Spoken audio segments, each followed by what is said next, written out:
క్రీస్తు శ్రమలో పాలు పంచుకునుట. క్రీస్తు శ్రమలో ఎవరైతే పాలు పంచుకుంటారో, ఏదో భాగస్థులుగా ఉంటారో వారు మహిమలో ప్రవేశిస్తారని లేఖనం సెలవిస్తుంది. బైబిల్ గ్రంథంలో మనం చూస్తే చాలా శ్రమలు, రకరకాల సమస్యలు ఉంటాయి. అప్పులనే శ్రమలు, వ్యాధి అనే శ్రమలు. నెక్స్ట్ మనం చూస్తే రకరకాల అవమానాలు, నిందలు, ఎన్ని బాధలు బాధలు బాధలు బాధలు. ఈ బాధలన్నీ వచ్చినప్పుడు క్రీస్తు అంటున్నాడు, యేసు ప్రభువు మాట్లాడుతున్నారు, శ్రమ లేనివాడు నావాడు కాదు. శ్రమలో ఉన్నవాడికి అనుభవం ఉంటుంది, శ్రమలో ఉన్నవాడికి అనుభవ జ్ఞానం ఉంటుంది.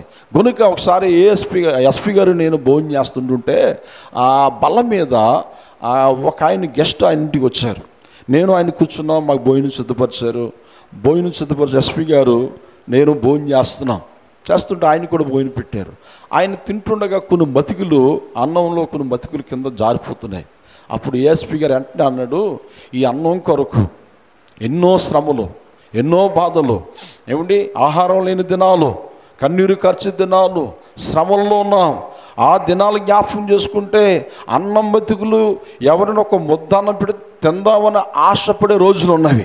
దేవుడు ఎంత సమృద్ధిస్తే మీరు ఎందుకండి అలా పాడేస్తున్నారని కొన్ని మాటలు చెప్పాడు. ఎందుకు ఆ మాటలు ఆయన పలికేయడని ఆలోచన చేస్తే ఆయన కష్టాల్లోంచి వచ్చాడు, బాధల్లోంచి వచ్చాడు, వ్యాధుల నుంచి వచ్చాడు. నిజమే, మనం అప్పుల సమస్యల నుంచి, వ్యాధి బాధల నుంచి, రకరకాల అవమానాలు, ఏమిటి రకరకాల బాధల నుంచి వచ్చిన వారికి అనుభవ జ్ఞానం ఉంటుంది. దేవునికి స్తోత్రం. ప్రభు అంటున్నాడు, పేతురు రాసిన పత్రిక 1 పేతురు 4:13 అంటాడు, క్రీస్తు మహిమ బయలుపరచబడినప్పుడు, క్రీస్తు మహిమ బయలుపరచబడినప్పుడు మీరు మహానందముతో సంతోషించు నిమిత్తము క్రీస్తు శ్రమలో మీరు పాలువారి ఉన్నంతగా సంతోషించుడి.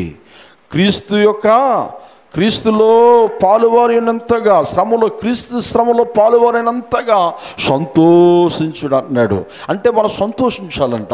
ఎలాంటి శ్రమ వచ్చినా, ఎలాంటి వ్యాధులు వచ్చినా, ఎలాంటి అప్పులున్నా, ఎలాంటి బాధలున్నా మనము సంతోషించడం నేర్చుకోవాలి. ఆ శ్రమల్లో మనము కృంగిపోకూడదు. దేవుడు వాక్యం సెలవిస్తుంది, కృంగిపోయిన వాడు నావాడు కాదు, శ్రమల్లో కృంగినవాడు నావాడు కాదు. ఏమంటే శ్రమల్లో మనం నిలబడాలి.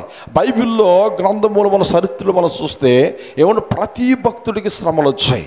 ప్రతి భక్తుడికి వ్యాధులు, బాధలు, దుఃఖము, కన్నీరు, అవమానాలు, సమస్యలు, కలవరము, నిద్రలేని రాత్రులు, రకరకాల సమస్యలు, మానసిక బాధలు వచ్చినప్పుడు ఆ బాధల్లో వారు ప్రభువుని మహిమపరిచారు. గట్టిగా చప్పట్లు కొడదామా? ఆ బాధల్లో ప్రభువుని మహిమపరిచారు. అందుకే పేతురు భక్తుడు అంటున్నాడు, క్రీస్తు శ్రమలో ఎవడైతే పాలు పంపులు పెంచుకుంటాడో, పాలు భాగస్థులు ఉంటారో వారు ఒకానొక దినము దేవుడు కేటాయించాడు. ఆ దినమంట మహా సంతోషము దేవుడు ఇస్తున్నాడు, మహా ఆనందమును దేవుడు మనకి ఇస్తున్నాడు. అంటే ఆ మహాపరలోక రాజ్యములో, మహాపట్టణములో మన సంతోషముగా మన బ్రతకాలని ఆశపడితే ఈ లోపు మనకు కావలసింది ఏంటి తెలిసిన? ఓర్పు కావాలి, నిరీక్షణ కావాలి, దేవుడు ఆదరణ మనకు కావాలి, మనోధైర్యము కావాలి. ఈ మనోధైర్యం ఎలా వస్తుంది అని ఆలోచన చేస్తే దేవుడు మాటలు వినుట వలన, దేవునికి ప్రార్థించడం వలన, దేవుడు మందిరములో మనం ఉండటం వలన మనకి మనోధైర్యం వస్తుంది. చాలామంది ఆత్మహత్యలు చేసుకుంటారు, చాలామంది చనిపోవడానికి సిద్ధపడతారు. ఈవెన్ ఇందుకు తెలిసిన శ్రమలకి తట్టుకోలేక, బాధలకి తట్టుకోలేక, అవమానాలు తట్టుకోలేక, అప్పులలో అందరూ వచ్చి ఇంట్లో కూర్చుంటే తల ఎత్తుకోలేని పరిస్థితిలో ఇక సావే దిక్కు అని చనిపోయిన వారు పేపర్లో, టీవీలో, న్యూస్లో మనం చూస్తున్నాం. అయితే ప్రభు అన్నాడు, నువ్వు శ్రమల్లో నిలబడు, నేను కార్యము చేస్తాను. దేవునికి స్తోత్రం. ఎప్పుడైతే మన శ్రమల్లో మనం నిలబడతామో ప్రభు కార్యం చేస్తాను అంటున్నాడు. జడ్సన్ అబ్రామ్ గారు అని ఒక ఆయన ఉన్నాడు బెంగళూరులో. ఆయన చాలా ఫ్యాక్టరీలు ఉన్నాయి, చాలా ఫ్యాక్టరీలో ధనవంతుడు. ఆయన తెలియకుండానే ఏమంటే అప్పులు అయిపోయాడు. ఏమైపోయాడు? అప్పులు అయిపోయాడు. ఎంత అప్పులంటే ఆ ఫ్యాక్టరీలో ఆయనకున్న ఆస్తి అమ్మివేసిన అప్పులు తీరలేని పరిస్థితి. అందరూ ఇంటికి వచ్చి వేధిస్తుంటుంటే, బాధిస్తుంటుంటే ఆస్తి అమ్మినా తీరని అప్పులు, తలమించిపోయిన అప్పులు ఉన్నాయి. ఆయనకు ఒక ఆలోచన వచ్చింది, మాకు మామిడి తోట ఉంది, ఆ తోటలోకి వెళ్ళి ఊరేసుకోవాలని ఒక తాడు పట్టుకుని వెళ్ళాడు. అంటే ఎందుకు ఈ మాటలు ఏం చెప్తున్నానంటే, మనము ఎవరైతే క్రీస్తుని కలిగి ఉంటారో, క్రీస్తు ప్రేమను కలిగి ఉంటారో, ఉంటారో, క్రీస్తు యొక్క దేవుని యొక్క మాటలు వినే వరకు ఉంటారో వారికి మనోధైర్యము దేవుడిస్తాడు. ప్రైజ్లో వారికి మనోధైర్యము దేవుడిస్తాడు. అయితే ఆ వ్యక్తి అనుకున్నాడు, నేను చనిపోవాలి, నేను బ్రతకూడదు. చాలామంది అప్పులలో గుమ్మంలో కూర్చుంటున్నారు, సమాధానం చెప్పడానికి నా దగ్గర లేదు అని తోటలోకి తోట పట్టుకుని వెళ్ళి చనిపోదామని సిద్ధపడ్డాడు. ఏమంటే ఉరేసుకుంటున్నాడు. ఉరేసుకున్న సమయంలో దేవుని స్వరము ఆయనకు వినబడ్డది. చప్పట్లు కొడుతూ ప్రభు నామమున దేవుని స్వరం ఆయనకు వినబడి, జడ్సన్ అబ్రహామా, నేను లేననుకుంటున్నావా? నేను ఉన్నాను. నీ అప్పులన్నీ తీర్చడమే కాదు, ఇండియా దేశంలో నేను బలమైనగా నేను వాడుకుంటాను. దేవునికి స్తోత్రం. ఎందుకు అలాంటి పని చేస్తున్నావు? ఆ స్వరము ఎప్పుడైతే విన్నాడో ఎక్కడ లేని ధైర్యం వచ్చింది, ఎక్కడ లేని నిరీక్షణ వచ్చింది. గొప్ప ఆదరణ పొందుకున్నాడు. గొప్ప ఆదరణ పొందుకుని ఇంటికి వచ్చి ఆ దర్శనము, ఆ స్వరము తన భార్య పిల్లలతో పెంచుకున్న తర్వాత ఏమండి ఆ మర్రోజు అప్పులందరూ ఇంటికి వచ్చేసారు. అప్పులందరూ ఇంటికి వచ్చేసి వారు అన్న మాట ఏంటో తెలిసిన, ఏమండి అప్పులందరూ వచ్చి అన్న మాట, ఏమండి జడ్సన్ అబ్రహాం గారు మీరు ఎలా బ్రతికారు, ఎలా ఉన్నారో మాకు తెలుసు, ఇప్పుడు కాస్త మీరు అప్పుల్లో ఉన్నారు, మీరు ఎప్పుడు ఇద్దాం అనుకుంటున్నారో అప్పుడు ఇవ్వండి. దేవునికి స్తోత్రం. ఏమన్నారండి? మీరు ఎప్పుడు ఇద్దాం అనుకుంటున్నారో అప్పుడే ఇవ్వండి అని వెళ్ళిపోయారు. నిజంగా మీరు నమ్మండి, ఆ శోధనలో నిలబడ్డాడు, దేవుడు స్వరం విన్నాడు, చనిపోవటానికి ఇష్టపడకుండా దేవుడు మాట విని తిరిగి ఇంటికి వచ్చేసాడు. ఇంటికి వచ్చిన తర్వాత ఏమండి తను దేవుడు ఆశీర్వదించడం మొదలుపెట్టాడు. హల్లెలూయా. ఆశీర్వదించడమే కాదు, అప్పులు తీర్పడమే కాదు, అప్పిచ్చే వరకు చేసుకుని ఫ్యాక్టరీలు ఇప్పటికీ రన్ చేస్తున్నారు. వారు ఫ్యాక్టరీలు తిరుగుతున్నాయి. ఏమంటే పనివారు ఎంత వేల మంది పనివారు ఉన్నారు వారి దగ్గర. ఇప్పుడు వారు చేసే పన్నెండు తెలిసిన భార్య భర్తలు దేవుని స్వార్థను ప్రకటిస్తున్నారు. ప్రైజ్లో మనం చనిపోట, శ్రమల్లో చనిపోట, బాధల్లో కృంగిపోట దేవుడికి ఇష్టము కాదు. దేవుడు ఒక ప్రణాళిక ఏంటంటే నిన్ను శోధన గుండా బాధల్లో దేవుడు మనం నడిపించినప్పుడు నీకు అనుభవం కావాలి. మనకేం కావాలండి? అనుభవ జ్ఞానం కావాలి. బైబిల్ గ్రంథంలో యెషయా భక్తుడు అంటాడు, అనుభవ జ్ఞానం గలవారి ఉండాలంట. మనం అంటే అనుభవం ఉండాలంటే ఏం రావాలి? శ్రమ రావాలి. శ్రమ ఏమి నేర్పిస్తుంది? ఓర్పు నేర్పిస్తుంది. ఆ ఓర్పు ఏం చేస్తుంది? నిరీక్షణలోకి మనల్ని తీసుకుని వెళ్తుంది. అందుకే మనం కృంగిపోవటానికి వీలు లేదు. దేవుడు వాక్యం సెలవిస్తుంది. 1 పేతురు 4:12 ప్రియులారా, మిమ్మల్ని శోధించుటకు మీకు కలుగుచున్న అగ్ని వంటి మహాశ్రమల గురించి మీకు ఏదో ఒక వింత సంభవించినట్లు ఆశ్చర్యపడకుడి. ఆశ్చర్యపడద్దు అంటున్నాడు. అంటే అగ్ని లాంటి శ్రమలు వచ్చినా భయపడద్దు అంటున్నాడు. ఏ శ్రమలండి? అగ్ని లాంటి శ్రమలంటే ఇక అయిపోయింది నా జీవితం, అయిపోయింది నా కుటుంబం, అయిపోయింది నా జీవిత చరిత్ర, నేను ముగించేస్తాను, ఇక ఈ తట్టుకోలేకపోతాను నేను బాధలో అని కృంగిపోతుంటుంటే దేవుడు వాక్యం సెలవిస్తుంది, ప్రియులారా, మిమ్మును శోధించుటకు మీకు కలుగుచున్న అగ్ని వంటి మహాశ్రమల గురించి మీకు ఏదో ఒక వింత సంభవించినట్లు ఆశ్చర్యపడకండి, ధైర్యంగా ఉండండి. ప్రైజ్లో దేవుడు వాక్యం మనల్ని ధైర్యపరుస్తుంది. బంగారము కుటుంబం వేయబడినప్పుడు బంగారం ముద్దను కంసాల వాడు కాలుస్తాడు. అది కాల్చిన తర్వాత సుత్తుతో కుట్టిన తర్వాత సాగొట్టిన తర్వాత మంచి వస్తువుగా అందరి కనబడుతుంది. హల్లెలూయా. ప్రభు అన్నాడు, నీ జీవితాన్ని ఏమండి నీ యొక్క బ్రతుకును అనుభవం గుండా నడిపిస్తున్నాడు. ఈ అనుభవం గుండా దేవుడు మనల్ని నడిపించినప్పుడు ఆ కింద మాట్లాడినాడు, క్రీస్తు మహిమ బయలుపరచబడినప్పుడు. చాలా జాగ్రత్తగా వినాలి మాటలు. ఏమండి 4:12 కింద భాగములో క్రీస్తు మహిమ బయలుపరచబడినప్పుడు మీరు మహానందముతోనూ సంతోషించుచు నిమిత్తము క్రీస్తు శ్రమల్లో మీరు పాలువారి ఉన్నంతగా సంతోషించండి. అంటే క్రీస్తు భూమి మీద ఎన్ని శ్రమలు పడ్డాడు, అవమానపరచబడ్డాడు, నిందల పాలైపోయాడు. ఎవరి కోసం? పాపి అయిన మనిషిని, ఒక పాపి అయిన మనిషిని పరిశుద్ధుడిగా మార్చడానికి, సువర్ణ వలె మార్చడానికి, మన నిందులు మన పాపము అంతా యేసు క్రీస్తు వారు తన మీద వేసుకొని ఎన్ని శ్రమలు పడ్డాడు. మనం పడవలసిన శ్రమలు, మనము హింసింపబడవలసిన హింస, మనం దూషింపబడవలసిన మంది, అవన్నీ ఆయన మీద వేసుకొని ఆయన ముఖం మీద ఉమ్ము వేశారు, పిడుగుతులు గుద్దారు, బెల్లంతో పొడిచారు, గాయాలు, భయంకరంగా హింసించారు, ముళ్ళు కిరీటమని ధరించారు, ఎంతో అవమానం. ఏమిటి యెరూషలేము కుమార్తెలు ఏడుస్తున్నారు ఆ దృశ్యాలు చూసి. ప్రభువుకి ఇన్ని శ్రమలా? యేసు ప్రభుకి ఇంత ఇంత భయంకరంగా హింసిస్తున్నారా? నిజమే. అప్పుడు యేసు ప్రభు అన్నాడు, యెరూషలేము కుమార్తెలారా, నా కోసం ఏడొద్దు, మీ కొరకు మీ పిల్లల కోసం వేడు. అంటే ఆయన క్రీస్తు శ్రమలో ఉండి రక్తము కారుతూ, పిడుగుదులు తింటూ, అవమానపరచబడుతూ, ఏమంటే అందరూ చూస్తుండగానే వేలన చేయబడుతూ కృంగిపోతున్న సమయంలో ప్రభు అంటున్నాడు, నా కోసం మీరు ఏడొద్దు, మీ పిల్లల కొరకు వేడండి. దేవునికి స్తోత్రం. అంటే క్రీస్తు అలాంటి శ్రమలు మనకు రావచ్చు. కొంతమందిని అతిసాక్షులుగా దేవుడు పిలుస్తాడు, కొంతమందిని వ్యాధితో దేవుడు పిలుస్తాడు, కొంతమంది అప్పులు ఉండగానే దేవుడు పిలుస్తాడు. దేవుడికి స్తోత్రం.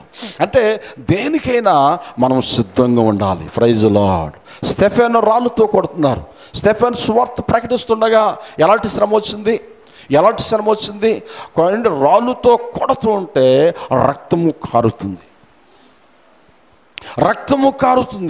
ఆ రక్తము కారుతుండగానే అపవిత్రమైన మాటలు, దూసర మాటలు స్టెఫెన్ నోట రాలేదు. ఏమన్నాడు? తండ్రి, వీరు ఏమి చేయుచున్నారో వీరు వెరగరు, వీరిని క్షమించు. ఎలాంటి పరిస్థితులు ఆ మాట పలుకుతున్నాడు? ఏమండి, ఎలాంటి పరిస్థితులు ఆ మాట పలుకుతున్నాడు? క్రీస్తు శ్రమలో ఉండి, క్రీస్తు శ్రమలో పాలు పెంచుకొని. మా అర్థమవుతుంది మాట. ఏమండి, ఆయన భక్తుడు, సువార్త ప్రకటిస్తున్నాడు, దొంగతనం చేయలేదు, వ్యభిచారం చేయలేదు, నరహత్య చేయలేదు, మంచి మాటలు చెప్పుతుండగా ఆ యొక్క ప్రజలు రాళ్ళుతో కొడుతున్నారు. ఏమండి, రాళ్ళుతో కొడుతుంటుంటే వారిని దూషించాలి. మనకి ఎంత కోపం వచ్చేది. పక్కన వాళ్ళు కుర్చీ ఇవ్వకపోతే కోపం వచ్చేది. మనం కూర్చున్న కుర్చీలో ఎవరైనా కూర్చుంటే కోపం వచ్చేది. ఏమండి, ఎవరన్నా ఏది చిన్న మాట అంటే మనం ఓర్చుకోలేం, తట్టుకోలేం. కోపం పొంగిపోద్ది, పాలు పొంగిపోయినట్లుగా. నువ్వు క్రీస్తు శ్రమంలో ఎలా పాలు భాగిస్తూనే ఉంటావు? మనసు పెట్టి ఆలోచిద్దాం. దేవుడి మాటలు. చిన్నదానికి కోపం పడిపోతాం, పెద్దదానికి కోపం పడిపోతాం. అంటే క్రీస్తు శ్రమలు నీకు వద్దా? క్రీస్తు శ్రమలో నీకు పాలు పంపు లేకపోతే పరలోక రాజ్యంలో నీకు మహిమ ప్రవేశము లేదు అని దేవుడు వాక్యం చదివిస్తుంది. అంటే క్రీస్తు మహిమలో ఒక దినము రాబోతుంది. ఆ దినమంట మనల్ని ఎలా చేస్తాడంటే మహానందింపజేసేస్తాను అంటున్నాడు. దేవుడికి స్తోత్రం. ఆనందకరమైన రాజ్యములో, పరలోక రాజ్యములకు మనం వెళ్ళాలి. ఈ రాజ్యము మనకి శాశ్వతము కాదు. ఎంత బలవంతుడైనా, ధనవంతుడైనా, జ్ఞానైనా ఒక్కరోజు కనుమూసే రోజు ఉంది. ఆ రోజు రాకపోతే నీవు నేను చేయవలసిందే క్రీస్తులాగా నడుచుకోవాలి. క్రీస్తు అడుగు జాడల్లో మనం నడుచుకోవాలి. క్రీస్తును పోలి నడుచుకోవాలి. రానే శ్రమలు, నా యేసు ప్రభువు అనేక శ్రమలు పడ్డాడు, సమాధి చేయబడ్డాడు, మరణపు ముళ్ళుని విరిపి సమాధి నుంచి బయటకు వచ్చి పరలోక రాజ్యానికి ఆరోహణుడు. అలాంటి రోజు నాకు దేవుడు ఇవ్వబోతున్నాడు. గట్టిగా చెప్పాలి కొడదామా? వెనకాల ఉన్నవారు గట్టిగా దేవుడికి స్తోత్రం. అలాంటి రోజు నీకు నాకు మనకి దేవుడు ఇవ్వబోతున్నాడు. Praise Lord. అందుకే శ్రమల్లో ఏం చేయాలి? మనం నిలబడాలి. అక్కడ ఏమన్నాడు చూడండి, క్రీస్తు మహిమ బయలుపరచబడినప్పుడు మీరు మహానందముతోను సంతోషముతోను సంతోషించు నిమిత్తము క్రీస్తు శ్రమల్లో మీరు పాలువారి ఉన్నంతగా సంతోషించండి. ఎంత గొప్ప అద్భుతమైన మాట అండి. శ్రమలు వస్తే ఇప్పుడు ఏం చేయాలి మనం? చెప్పండి అమ్మా. ఏడుస్తూ ఉండాలా? దుఃఖించాలా? అయిపోయింది నా జీవితం, అవమాన పలు ఇప్పుడు కురిగిపోవాలా, ఉరేసుకోవాలా? అలాంటి పిచ్చి పనులు ఎవరు చేస్తారంటే నిరీక్షణ లేని వారు చేస్తారు, ఆదరణ లేని వారు చేస్తారు, దేవుడు మాటలు వినలేని వారు చేస్తారు. కానీ దేవుడు మాటలు విన్నవాడు, యేసు రక్తంలో కడగబడినవాడు అలాంటి పిచ్చి పనులు ఎవ్వడూ చేయడు. దేవునికి స్తోత్రం. నాకు నిరీక్షణ ఉంది, నాకు ఆదరణ ఉంది, దేవుడు నా పక్షం ఉన్నాడు, ఒకనొక దినాన ఆయన రాజ్యములు నేను వెళ్ళబోతున్నాను. ఆ నిరీక్షణ నీకు నాకు ఉండాలి. దేవుడికి స్తోత్రం. అంతే కింద భాగంలో అంటున్నాడు, ఏమండి 4:14 అంటాడు, క్రీస్తు నామము నిమిత్తము. ఎవరి నామ నిమిత్తము? అందరు గట్టిగా చెప్పాలి. క్రీస్తు నామ నిమిత్తము మీరు నిందల పాలైన ఎడల. ఇప్పుడు కొన్నిసార్లు నిందలు వచ్చేస్తాయి. మనం అనుకుంటాం, ఇంత ప్రార్థన చేస్తున్నాను, ఇంత ఉపవాసం ఉంటున్నాను, టైంకి మందిరానికి వస్తున్నాను, కోటాల్లో పాలు పంచుకుంటున్నాను, నాకు వచ్చే బాధ ఇదా? నాకు వచ్చే శ్రమలు ఇవా అని దేవుని విడిచిపెట్టేసిన వారు, దేవుడు మందిరానికి మానేసిన వారు, దేవుడి మీద అలుగుతున్నవారు, సేవకుడి మీద శ్వాస మీద అలుగుతున్నవారు, ఆ వారితో అన్నాడు, క్రీస్తు నామ నిమిత్తము మీరు నిందల పాలైన యెడల మహిమ స్వరూపి అయిన ఆత్మ, మహిమ స్వరూపి అయిన ఆత్మ అనగా దేవుని ఆత్మ మీ మీద నిలుచుచున్నాడు కనుక మీరు ధన్యులు. Praise Lord. మీరు ధన్యులుగా నేను మార్చుతాను. ఎప్పుడైతే శ్రమల్లో నువ్వు కృంగిపోకుండా ఆయన నామము నిమిత్తము నేను నిందల పాలవుతున్నావా, ఆయన నామము నిమిత్తము ఆయన పక్షంలో ఉన్నప్పుడు నీకు నిందలు వస్తున్నాయా, అవమానాలు వస్తున్నాయా, తీరని వ్యాధులు ఉన్నాయా, తీరని అప్పులు ఉన్నాయా, నువ్వు ఎప్పుడైతే ప్రభు కొరకు రోషముగా నిలబడతావో దేవుడు ఆ కింద మాట్లాడుతున్నాడు, దేవుడు ఆత్మ వాడి మీద నిలిచి ఉంటుందంట. ఎవరి మీద నిలిచి ఉంటుంది? ఉందా లేదమ్మా బైబిల్లో? దేవుడు ఆత్మ నీలో ఉంటుంది. అంటే శ్రమలో ఎందుకు వస్తున్నాయి? దేవుడు ఆత్మ ఉంటే. దేవుడు ఆత్మ ఉంటే ఎందుకు రావాలి శ్రమలో? దేవుడు ఆత్మ నీ మీద నిలుస్తుంటే ఎందుకు రావాలి వ్యాధులు? దేవుడు ఆత్మ నీ మీద ఉంటే ఎందుకు రావాలో తెలిసిన ఏమండి, ఎప్పుడైతే కష్టాలు వస్తాయో భక్తి పెరుగుతుంది. ప్రైజులో ఆ కష్టాల్లో అనుభవం వస్తుంది, అనుజ్ఞానం వస్తుంది. రేపన్న రోజున దీవించబడిన తర్వాత అనేకులకు మనం చెప్తాం, రే జాగ్రత్తగా ఉండండి రా, మీ ఆస్తి పాడు చేసుకోవద్దు, తాగొద్దు, తిరగద్దు, వ్యర్థమైన స్థలములు ఉండొద్దు, జాగ్రత్త సుమా అని చెప్పే అనుభవం మనకు వస్తుంది. దేవునికి స్తోత్రం. అందుకోసం ఇశ్రాయేలు ప్రజలు కొన్ని సందర్భంలో నిర్గమకాండంలో మనం చూస్తే ఏమండి, ఒక్క పక్క హింసాకాండం జరుగుతుంది.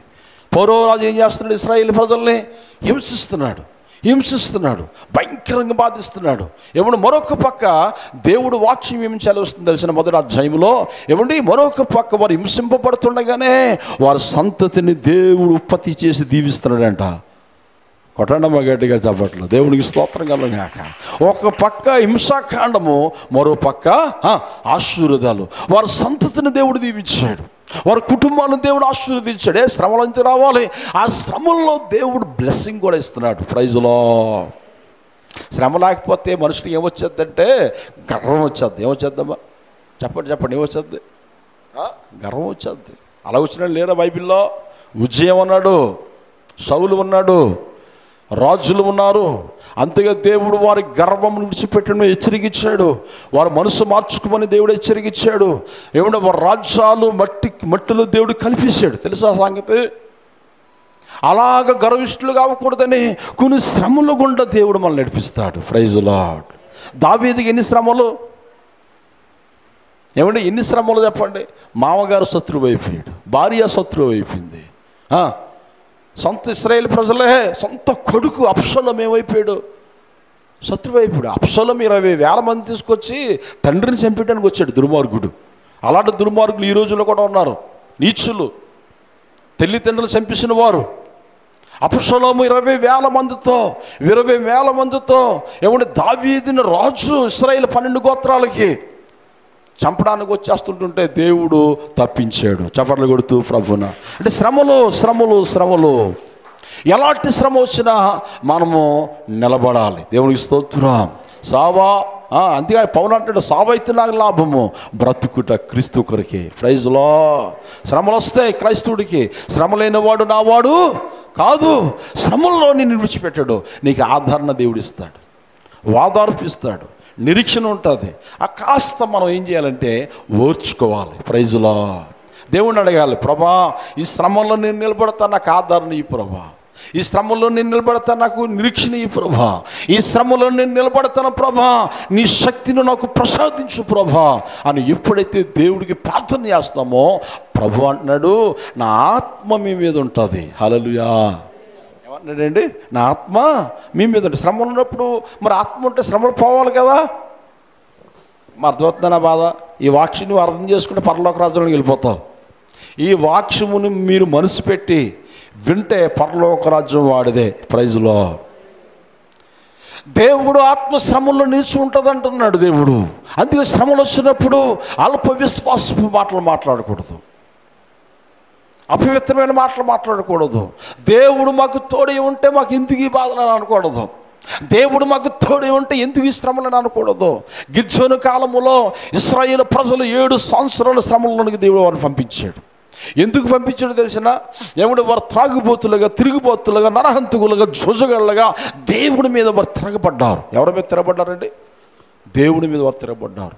అప్పుడు వెంటనే దేవుడు వారిని విడిచిపెట్టాడు. ఆ శ్రమంలో వారు భక్తి చేయలేదు, ఆ శ్రమంలో వారు దేవుడి వైపు తిరగలేదు. ఏమంటే 7 సంవత్సరాల్లో కఠిన వేదన వచ్చిన తర్వాత ఆ 7 సంవత్సరాలు లాస్ట్ ఫైనల్లో అప్పుడు వారు కన్నులు తెరబడ్డాయి. కన్నులు తెరబడి వారు ప్రార్థన చేశారు, ప్రభువా ఈ శ్రమ నుంచి మమ్మల్ని విడిపించు. అప్పుడు గిద్యోను ఎదుగు దేవుడి దూత వచ్చి అంటుంది, గిద్యోను సైనికులు సిద్ధపరచు, దేవుడు నీకు విడుదల ఇవ్వబోతున్నాడు, దేవుడు ఆత్మ నిన్ను బలపరుస్తుంది, దేవుడు ఆత్మ నిన్ను కమ్ముకుంటుంది. అంటే గిద్యోను బలజుడా, నువ్వు నిలబడు, దేవుడు పక్షమున శ్రమలో నిలబడు, శ్రమలో నువ్వు కృంగిపోద్దు, యుద్ధములో నేను నీకు ఘన విజయం ఇస్తాను అని గిద్యోనుతో మాట్లాడితే గిద్యోను ఏమన్నాడు, దేవుడు మాకు తోడు ఉంటే ఎందుకు ఈ శ్రమలో, దేవుడు మాకు తోడు ఉంటే ఎందుకు ఈ కష్టాలు, మా ఇల్లు వాకులు పొలాలు మా దేశమును విడిచిపెట్టి పరాయి దేశములో మేము తల దాచుకుంటున్నాం శత్రువులకు భయపడి. దేవుడు అంటున్నాడు, నువ్వు శ్రమలో నిలబడు, నేను నీకు ఘన విజయం ఇస్తాను. చపర్లు కొడుతూ నీకు నేను ఘన విజయం ఇస్తాను. శ్రమల్లో గిద్యోను పిరికి వాళ్ళ పారిపోలేదు, పిరికి వాళ్ళ కృంగిపోలేదు. దేవుడు నిలబడమంటే నిలబడ్డాడు. హల్లెలూయా.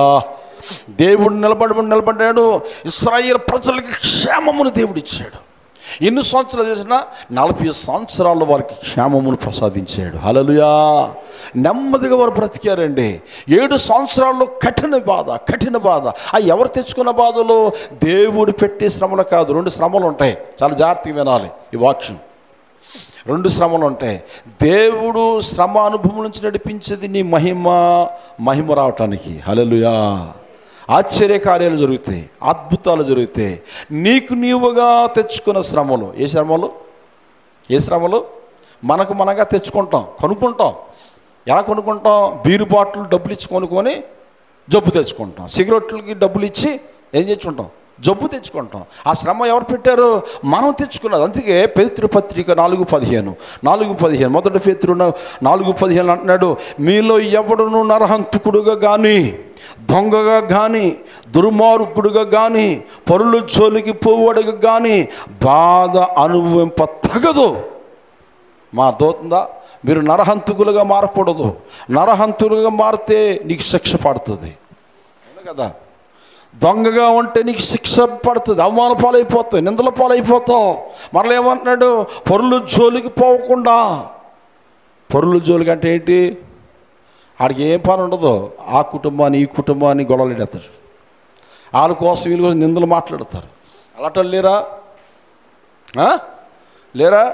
వాళ్ళు తిడతానే కానీ కడుపు మంట చల్లారదు వారి మీద నిందలు మోపితేనే కానీ వాడి కడుపు మంట చల్లారదు. వాడు నోరు వాగుతూ ఉంటుంది. ఎవడి మీద నిందలు వేసేద్దామా, ఎవరిని దూసిన మాటలు మాట్లాడదామా, అది ఎవడంటే సాతానుగుడు పని. అందుకే అంటున్నాడు ఇక్కడ చక్కగా అంటున్నాడు, ఏమండి అక్కడ పొరులు జోలికి పోవడగా కానీ బాధ అనుభవింప తగదు. ఈ బాధ ఎవరు తెచ్చుకున్న బాధ? మనం పొరులు జోలికి వెళ్ళి నరహత్య చేసి, ఏమంటే విచారం చేసి, దొంగతనం చేసి తెచ్చుకున్న బాధలు. మరి క్రీస్తు స్వార్థను ప్రకటిస్తున్న వారికి బాధలు వస్తాయి కదా. ఆడంటాడు దొంగడు అంటాడు మనల్ని, ఏంటి నేను దొంగతనం చక్కగా బతుకుతున్నాను, ఎలా బతుకుతున్నాను, వీళ్ళు ఇంత భక్తి చేస్తున్నారు, నువ్వు పాటలు పాడుతున్నారు, కన్నీటి ప్రార్థన చేస్తున్నారు, వీళ్ళకి అన్నీ చెప్పండమ్మా అంటారా మన దగ్గర. వీళ్ళకి అన్ని శ్రమలే, వీళ్ళకి ఇల్లు లేదు, ఉన్న ఇల్లు అమ్మేసుకున్నారు, వీరికి అప్పులు జబ్బులు అంటారు. ప్రభు అంటున్నాడు, నీ శ్రమల్లో నా ఆత్మ నీ మీద ఉంటుంది. ప్రైజులో నిన్ను ధన్యుడుగా నేను మారుస్తాను. ఈ మాట ఎవరికి చెప్తున్నాడో తెలుసన్నా? నిజమైన క్రైస్తవులకి. దేవుడికి స్తోత్రం. అమ్మా ఎవరికండి? చెప్పాలి ఎవరికి? నిజమైన క్రైస్తవులకి. అందుకే క్రైస్తవుడు డబ్బు వైపు చూడు, లోకం వైపు చూడు, ఆయన వైపు చూస్తాడు. ఎవరి వైపు చూస్తాడు? దేవుడు వైపు చూస్తాడు. ఆ కింద భాగములు ఏమన్నాడు చూడండి, ఎవడైనను క్రైస్తవుడు అయినందుకు 4:15 కింద భాగములో, ఎవడైనను క్రైస్తవుడు అయినందుకు బాధ అనుభవించిన ఎడలా, చూడండి, ఎవడైనను క్రైస్తవుడు అయినందుకు బాధ అనుభవించిన ఎడలా అతడు సిగ్గుపడక, సిగ్గుపడక ఆ పేరును బట్టి దేవుని మహిమపరచవలెను. ప్రైజులో మనం అనుకుంటా సిగ్గుపడతాం, దేవుడు అంటున్నాడు సిగ్గుపడద్దు అన్నాడు. అర్థమవుతుందన్నమాట. మనం అప్పులు ఎక్కువైపోయాయి, పాట పాడాలి, అప్పులు ఎక్కువైపోయాయి, ప్రార్థన చేయాలి, జబ్బులు ఉన్నాయి, జబ్బులతో వచ్చిన వాళ్ళకి ఏం చేయాలమ్మా? సరోజనమ్మ గారు ఒకసారి అడిగింది, పాస్టర్ గారు క్రైస్తవులుగా శ్రమలు ఎక్కువ వచ్చేస్తున్నాయి, ఎందుకు వస్తున్నాయి అన్నది. ఆ మాట నేను రోజు జ్ఞాపం చేసుకున్నాను. దేవుడికి స్తోత్రం. క్రైస్తవులుగా రావాలా, ఇంత భక్తి చేస్తే ఇక్కడ ఏమన్నా, ఎవడైనానో క్రైస్తవుడైనందుకు బాధ వచ్చినట్లా వాడు సిగ్గుపడక. వా, ఈ మాట నన్ను చాలా బలపరిచింది. హల్లెలూయా. ఏమంటే మనం జబ్బులతో ఉంటాం, బాధలతో ఉంటాం, అప్పులతో ఉంటాం. అప్పులు వచ్చి అంటాడు, ప్రార్థన చేయండి అయ్యగారు అప్పులు ఎక్కువైపోయాడు. మనం ఏం చేస్తాం? సిగ్గుపడాలా? సిగ్గుపడొద్దు, ప్రార్థన చేయి, అప్పులు తీర్చేస్తాను అన్నాడు. హల్లెలూయా. నీకు అప్పులు ఉంటాయి, నువ్వు ప్రార్థన చేస్తే ఆడప్పులు తీర్చేస్తాడు అన్నాడు దేవుడు. చూడండి, దేవుడు వాక్యము బలమైనది. హల్లెలూయా. శక్తికి మించిన బలమైనది. దేవుడి జ్ఞానము అందరికీ అర్థం కాదుండో. అందుకోసం అన్నాడు, ఎవడైనను క్రైస్తవుడు అయినందుకు బాధ అనుభవించిన ఎడల అతడు సిగ్గుపడక ఆ పేరుని బట్టి దేవుని మహిమపరచవలను. గట్టిగా చప్పట్లు కొడదామా? పడవాలి గట్టిగా. దేవుని స్తోత్రం. బాధల్లో మాసిదోనియ సంఘం అంట అందరికి అప్పులేనంట. చెప్పండి, బైబిల్లో మాసిదోనియ సంఘం ఉంది.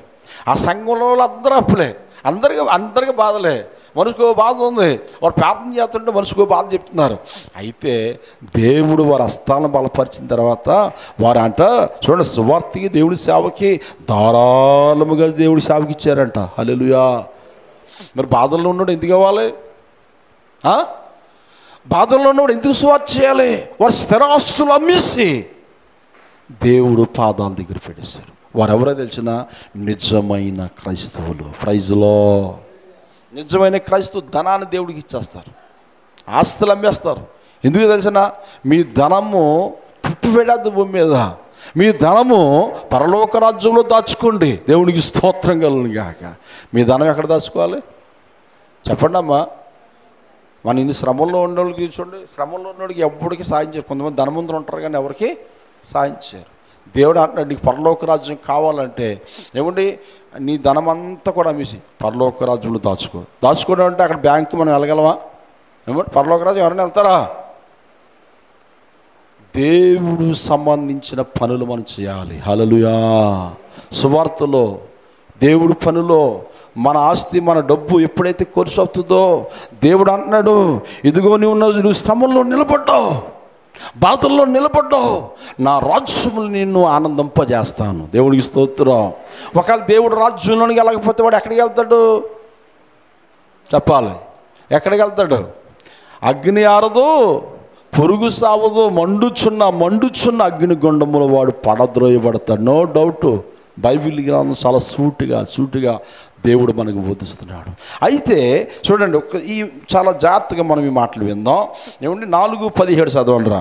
తీర్పు దేవుని ఇంటి యొద్ద నుండి ఆరంభమగుచున్న కాలం వచ్చుచున్నది. ఏంటంట? తీర్పు. దేవుడిని ఆత్మ, నీకు దేవుడు తీర్పు తీర్చే ధనము దేవుడు ఇంటి నుండి బయలుదేరుచున్నదంట. ఎక్కడి నుంచి బయలుదేరుతుంది? మాటలు అంటే భయం వస్తుంది, భక్తి వస్తుంది, వణుకు పుడుతుంది. చాలా జాగ్రత్తగా ఆలోచించాలి. దేవుని తీర్పు దేవుని ఇంటి యొద్ద నుండి ఆరంభమగుచున్న కాలం వచ్చుచున్నది. ఆ కాలము వచ్చుచున్నది కనుక మీరు ఎలా ఉండాలో తెలిసిన 4:19. కాబట్టి దేవుని చిత్త ప్రకారము బాధపడేవారు. ఏ బాధ? దేవుని చిత్తము ప్రకారంగా బాధపడేవారు. అంటే దానికి అర్థం ఏంటి? వాక్యానుసారంగా మనం బ్రతుకుతున్నాం, బాధలు వస్తున్నాయి. వాక్యానుసారంగా మనం బ్రతుకుతున్నాం, నిందలు వస్తున్నాయి. వాక్యానుసారంగా మనం బ్రతుకుతున్నాము, లాజరు లాంటి శ్రమలు వచ్చేస్తున్నాయి. ఎందుకు వచ్చిన దేవుడు అని వదిలేచ్చు కదా. ఇక్కడ అంటున్నాడు చక్కగా, కాబట్టి దేవుని చిత్త ప్రకారం బాధపడేవారు సత్ప్రవర్తన గలవారే, నమ్మకమైన సృష్టికర్తకు తమ ఆత్మలను అప్పగించుకున్న వాళ్ళను. ప్రైజులో ఎవరికి అప్పగించుకోవాలి అమ్మా? ఎవరికి అప్పగించుకోవాలి? సృష్టికర్త అయిన దేవుడికి. మనం బాధల్లో ఉన్నాము, ధనం ఇచ్చేయాలి కదా, డబ్బు ఇచ్చేయాలి కదా.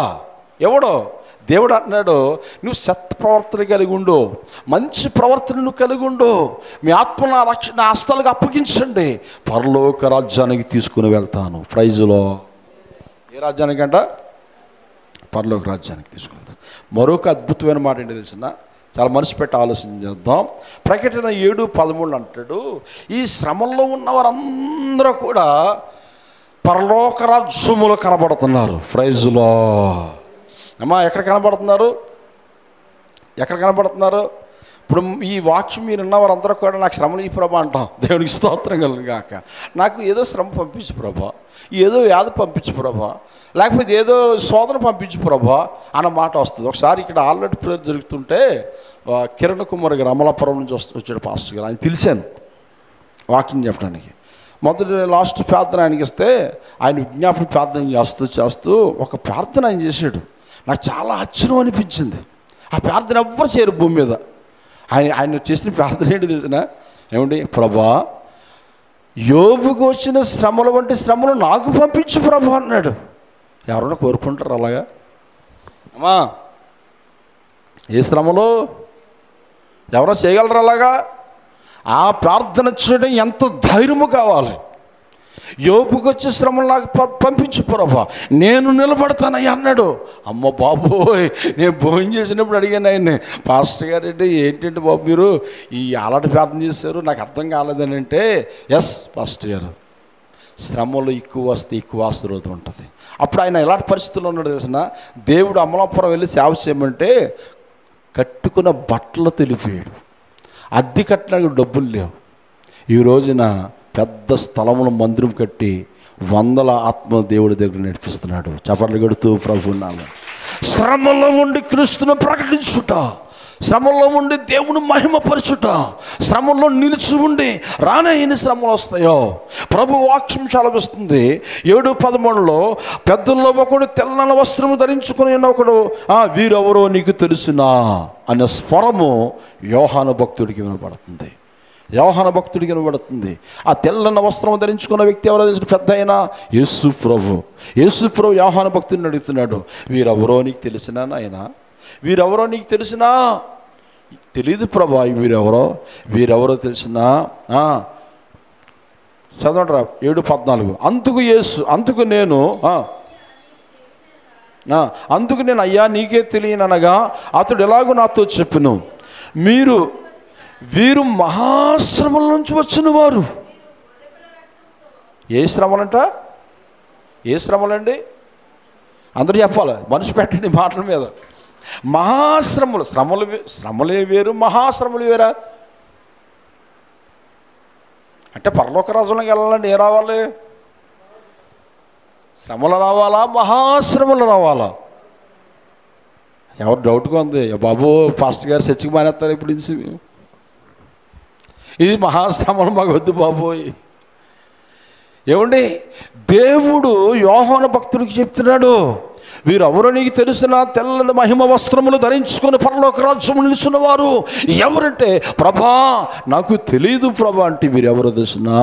వీరు భూమి మీద ఉండగా మహాశ్రమలు, కఠిన బాధలు, ఆకలి దప్పులు, నిద్ర లేని రాత్రులు, ఆహారము లేని రాత్రులు, హింసాకాండము జరుగుతున్న కాలములు ఉండి క్రీస్తుని ఎమ్మడించిన వారు. చప్పట్లు కొడుతూ ప్రభునామా. క్రీస్తుని ఎమ్మడించిన వారు వీరు మహాశ్రమలో ఉండి గొర్రె పిల్ల యేసు రక్తములో, నా రక్తములో కడగబడిన వారు. అందుకే నేను పరలోక రాజ్యం వారికి ఇచ్చాను. చప్పట్లు కొడుతూ ప్రభునామా. హల్లెలూయా. నా రాజ్యములో ఇప్పుడు వారు నెమ్మది పొందుతున్నారు. కావాలా పరలోక రాజ్యం? శ్రమలు వచ్చాయని ప్రార్థన మానేస్తున్నావా? శ్రమలు వచ్చాయని ఆల్రెడీ ప్రేయర్ మానేస్తున్నావా? శ్రమలు వచ్చాయని ఉపవాస ప్రార్థన మానేస్తున్నావా? శ్రమలు వచ్చాయని ఆదివారం దేవుడి సన్నిధి దూరం అయిపోతున్నావా? అయితే నువ్వు క్రైస్తవుడు కాదు. Praise Lord. నిజమైన క్రైస్తవుడు శ్రమల్లో దేవుని ప్రకటిస్తాడు, దేవుని మహింపరుస్తాడు, దేవుడు మందిరం నిలుస్తుంటాడు, శ్రమల్లో అనుభవిస్తూ సహాయం చేసే వ్యక్తిగా ఉంటాడు. దేవునికి స్తోత్రం. ఆ కింద మాటలు అంటున్నాడు, ఏమన్నాడు చూడండి 7:15 అందువలన వారు దేవుని సింహాసనం ఎదుట ఉండి రాత్రి పగలు ఆయన ఆలయములో ఉన్నారు, ఆయనను సేవిస్తున్నారు. ఎవరిని సేవిస్తున్నారు? సృష్టికర్త అయిన దేవుణ్ణి వారు సేవిస్తున్నారు. దేవుడు ఆలయంలో ఉన్నారు. చూడండి, ఇక్కడ ఆలయంలో లేనివాడు పరలోక రాజ్యమైన ఆలయంలో ఉండగలడా? ప్రశ్న. ఇక్కడ శృతి పాటలు పాడలేని వాడు దేవుడు రాజ్యంలో ఉండగలడా? ఉండలేడు. ఇక్కడ దేవుడు మందిరంలో కుదురుగా లేనివాడు, దేవుడు మందిరంలో వాడికి పరలోక రాజ్యములో స్థానము లేదు. హల్లెలూయా. ఇక్కడ మందిరంలో స్థిరంగా లేకపోతే మరి వాళ్ళందరూ ఎక్కడికి పోతారండి అయ్యగారు? నేను చెప్పట్లేదు, దేవుడు అంటున్నాడు అగ్ని ఆరదు, పురుగు సావదు, మండుచున్న అగ్ని గుండముల వారు పడద్రోయబడతారు.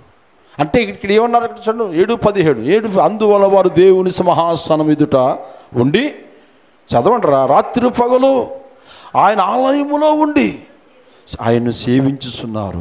సింహాసనాసీనుడైన వాడు తానే తన గుడారము వారి మీద కప్పును. దేవునికి స్తోత్రం. అమ్మా, అర్థమవుతుందా దేవుడు వాక్యం?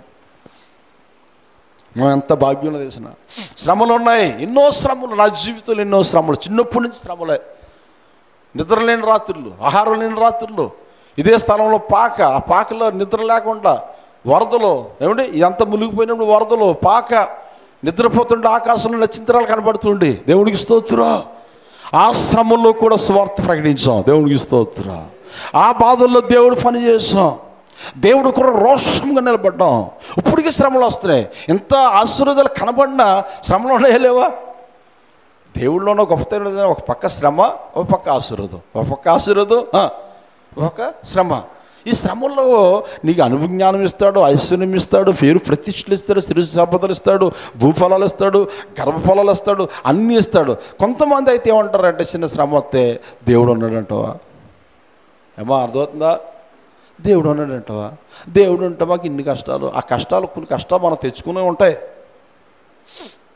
కొన్ని కష్టాలు మనం తెచ్చుకునే ఉంటాయి. తాగత్రబాబు తాగుతో గుండు ఆగిపోతాయి. హల్లెలూయా. దేవుడు మాట విన్నవాడు ఎవ్వడు పాడైపోయాడు. హల్లెలూయా. ఆ కింద భాగంలో చూడరా 16వ వచనం ఉన్నాడు. వారికి ఇక మీదట ఆకలైనను దాహమైనను ఉండదు, సూర్యుని ఎండైనను వడగాలైనను వారికి తగలదు. ఏలయనగా గొర్రె పిల్ల వారికి కాపరి ఉండి నడిపించును. దేవుడే వారి కన్నుల ప్రతి భాష బిందువును తుడిచివేయును. ప్రైజులో ఏం చేస్తాడమ్మా? ఈ లోకం మనకి శాశ్వతం కాదు, పరలోక రాజ్యమే. క్రైస్తవుడు ఈ లోకం కోసం బతకడు. దేవుడికి స్తోత్రం. నిజమైన క్రైస్తవుడు లోకంలో డబ్బు కోసం, ధనం కోసం ఎవ్వడో బ్రతకడు. ఈ జీవితం ఉంటే ఎన్ని సంవత్సరాలు బతుకుతాం భూమి మీద? 70, 80. అధికమైన ఆవేశం, దుఃఖం తప్ప ఏమీ లేదు. అయిపోయింది. అంటే మనం అనుకుంటాం 70-80 సంవత్సరాలు అనుకుంటాం. మనం ఒక 80 సంవత్సరాలు బతికామనుకోండి, 40 సంవత్సరాలు నిద్రకే పోద్ది. ఎందుకు పోద్ది చెప్పండి? మనం 3 సంవత్సరాలు బతుకుతున్నాం భూమి మీద. ఎన్ని సంవత్సరాలు నువ్వు అనుకుంటున్నావు? 50 సంవత్సరాలు, 60 సంవత్సరాలు అనుకుంటున్నావు. మోసపోతున్నావు. చెప్తున్నా జాగ్రత్తగా విన్నాడు అందరూ. ఎన్ని సంవత్సరాలు 3 సంవత్సరాలు మనుషులు బతుకుతున్నాడు. ఈ 3 సంవత్సరాలు నిజమైన దేవుని తెలుసుకోవాలి. హల్లెలూయా. నువ్వు 60 సంవత్సరాలు, 70 సంవత్సరాలు కాదు, నీకు 80 సంవత్సరాలు ఆవిషిస్తే 40 సంవత్సరాలు నిద్రకపోతుంది. ఎన్ని సంవత్సరాలు ఉన్నాయి? మాటలు రావట్లేదు మీకు. 40 సంవత్సరాలు ఉన్నాయి. 40 సంవత్సరాలు ఎక్కడ పోయి నిద్రలో బతికావు? ఎక్కడ బతికో ప్రభు? అర్థమవుతుందా? నిద్రలో బతికావు. ఎన్ని సంవత్సరాలు ఉన్నాయి ఇప్పుడు? 40. ఈ 40 సంవత్సరాల్లో 20 సంవత్సరాలు డ్యూటీ, పనికి వెళ్తావు కదా. ఎన్ని సంవత్సరాలు ఉన్నాయి? 20 ఉన్నాయి. ఆ 20లో ఏమన్నా చచ్చిపోతే 2 రోజులు సెలవు పెట్టుకొని వెళ్ళాలి. అవునా? షాపులు, ఈ హాస్పిటల్, మెడికల్ కాలేజీకి మనకి ట్రైనింగ్ అవుతుంటుంది. మధ్యలో హాస్పిటల్కి వెళ్ళడం రావడం, ఏ జబ్బు వస్తాయి. ఈ తిరగడానికి తిరగడం ఇసుకుపోయి అదొక ఈ 20 సంవత్సరాలు, అదే 10 సంవత్సరాలు తీసే. ఎన్ని సంవత్సరాలు? 10 సంవత్సరాలు. ఎన్ని సంవత్సరాలు ఉన్నాయి? 10 ఉన్నాయి అనుకోండి అందాగాను, కంగారు పడ్డద్దు ఎవరన్నా అనుకోండి. 10 సంవత్సరాలు ఉన్నాయి కదరా. ఈ 10 సంవత్సరాల్లో ఈ భోజనానికి, స్థానానికి 5 సంవత్సరాలు తీసేయండి. ఏమన్నా 5 చెప్పండి అమ్మా. 5. ఈ లోపు మనమే బాధల్లో అనుకుంటే బాధలు ఉన్న వాళ్ళు వచ్చి మన పక్కన కూర్చుంటారు. వాళ్ళకి 2 సంవత్సరాలు తీసేయండి. వాళ్ళకి 2 సంవత్సరాలు తీసేయండి. ఎన్ని ఉన్నాయి ఇప్పుడు? అదే నీ బతుకు, అదే మన బతుకు, మానవ బతుకు. ఈ 3 సంవత్సరములో ప్రభువుని వెంబడిస్తే తరతరాలు, యుగ యుగాలు ఉండే పరలోక రాజ్యం దేవుడు ఇస్తున్నాడు. గట్టిగా చప్పట్లు కొడుతూ ప్రభు నామమున కళ్ళు మూసుకొని అందరూ ప్రార్థన చేద్దాం. లాజరస్ గారు వచ్చి ప్రార్థన చేస్తారు. రావాలి త్వరగా. సంశయ్ గారు ముందు వచ్చి ప్రార్థన చేస్తారు, చిన్న ప్రార్థన చేస్తారు. ప్రభా నీ రాజ్యము నాకు కావాలి. శ్రమ లేనివాడు నా వాడు కాదన్న, శ్రమలో నిలిసే శక్తి మాకు ఇవ్వండి. ఆదరణ, వాదరపు, నిరీక్షణ మాకు దయచేసి ప్రభని 2 చేతులు ఆకాశం వైపుకు చాపి ప్రార్థన చేద్దాం ప్రతి ఒక్కరు. సర్వశక్తిమంతుడైన దేవా నీకు స్తోత్రములు తండ్రి. ప్రభా మహాపరిశుద్ధుడైన దేవా నీకు వందనాలు చెల్లిస్తున్నాం ప్రభా. ఈ పరిశుద్ధనమున ప్రభా నిన్ను కూడి నిన్ను ఆరాధించడానికి ప్రభా, నిన్ను గణపరచడానికి ప్రభా కృపిస్తున్నందుకు వందనాలు చెల్లిస్తున్నాం ప్రభా. దేవానికి వందనాలు ప్రభా. నీ వాక్యాన్ని ప్రభా నీ దోసన ద్వారా ప్రభా నాయన వెత్తి పట్టుకుని ప్రభా మీరు అందించిన సందేశాన్ని బట్టి కూడా వందనాలు చెల్లిస్తున్నాం. హెచ్చరించిన హెచ్చరికలు బట్టి కూడా స్తోత్రములు చెల్లిస్తున్నాం ప్రభా. మేము ఎలా బ్రతకాలి ప్రభా, ఎలా జీవించాలి ప్రభా, మీరు ఇచ్చిన సందేశాన్ని బట్టి కూడా వందనాలు. శ్రమల్లో ప్రభా మేము ఎలా జీవించాలి ప్రభా, క్రీస్తు కొరకు జీవిస్తే ప్రభా నైనా మీరు ఇచ్చిన ఆశీర్వాదాల కొరకు ప్రభా మాకు తెలియజేస్తున్న వందనాలు చెల్లిస్తున్నాం ప్రభా. మమ్మల్ని కనికరించండి ప్రభా. దేవా శ్రమ అయినను బాధ అయినను ప్రభా నీలో నిలబడి ప్రభా మేము జీవించడానికి మాకు సహాయం దయచేయండి ప్రభా. మేమైతే బ్రతకలేం కానీ మీరే మమ్మల్ని బ్రతికించండి దేవా, మీరే మమ్మల్ని నడిపించండి ప్రభా. నాయన అపవాది మాపై నాయన పొంచి ఉన్నప్పుడు ప్రభా ఆ శ్రమలో నుండి ప్రభా అపవాది నుండి ప్రభా మమ్మల్ని తప్పించండి. నీ కొరకే జీవించుటకు నాయన క్రీస్తు మరి ప్రభు అపోస్తలుడైన ప్రభులు నేను బ్రతుకుతే క్రీస్తు కొరకు ప్రభా అని మాట్లాడుతున్నాడు ప్రభా. నాయన శ్రమ అయినను వేద అయినను నీ కొరకే మరి పౌలు సేలు ప్రభా అనేక మంది స్టెఫను ప్రభా బ్రతికి ఉన్నారు ప్రభా. అలా బ్రతకడానికి మాకు నీ కృప నీ వాక్యం ద్వారా మాకు అందించిన మరి సందేశాన్ని బట్టి కూడా వందనాలు చెల్లిస్తున్నాం. మమ్మల్ని జ్ఞాపకం చేసుకోండి. అలాగే ప్రభా మా వ్యాధి బాధలు సమస్యలు ప్రభా నాయనా అన్నీ ముట్టి ప్రభా స్వస్థపరచమని నజరేయుడైన యేసు నామములో ప్రార్థించి వేడుకుంటున్నాం తండ్రి. ఆమేన్.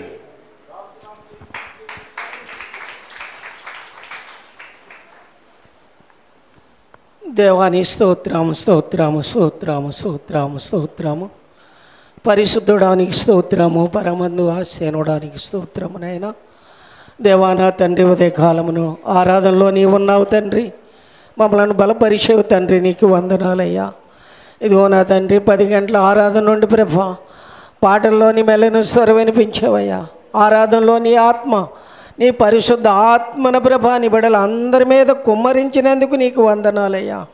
ఇదిగో నా తండ్రి నీ దాసుని నిలబెట్టుకొని ప్రభా అద్భుత రీతిగా నాయనా నా తండ్రి దేవా బలమైన నీ అభిషేకం ఇచ్చిన ఆయన 2 పాళ్ళ ఆత్మతో ప్రభా నీ దాసులని వెత్తి పట్టుకొని ప్రభా దేవా నా తండ్రి నీ దాసుల్లో ఉండి ప్రభా నువ్వు మాట్లాడిన విధానాన్ని బట్టి నీకు వందనాలు నాయన. నా తండ్రి చెప్పబడే వాక్కు ప్రభా దేవా మా అందరి హృదయాల్లో నీరు కట్టి ఫలింపచేయండి ప్రభా. నా తండ్రి నీకు వందనాలు నాయన. శ్రమల్లో నుండి ప్రభా నా తండ్రి శ్రమల్లో నిలబడి ప్రభా నీ కొరకు ప్రభా అచ్చాశక్తితో ప్రభా ఆ శ్రమల యందు నిలిచినావు ఎడల ప్రభా నీ నిత్యరాజ్యానికి వారసులుగా చేస్తానని చెప్తున్నావు తండ్రి. అలాంటి అనుభూతి మా అందరికీ దయచేయమని దీవించి ఆశీర్వదించమని యేసు పరిశుద్ధ నామములో ఈ ప్రార్థన అడిగి వేడుకొనుచున్నాము తండ్రి. ఆమేన్. సమయం ఇచ్చిన దేవుని దాసులకి నా హృదయపూర్వక వందనాలు చెల్లిస్తున్నాను.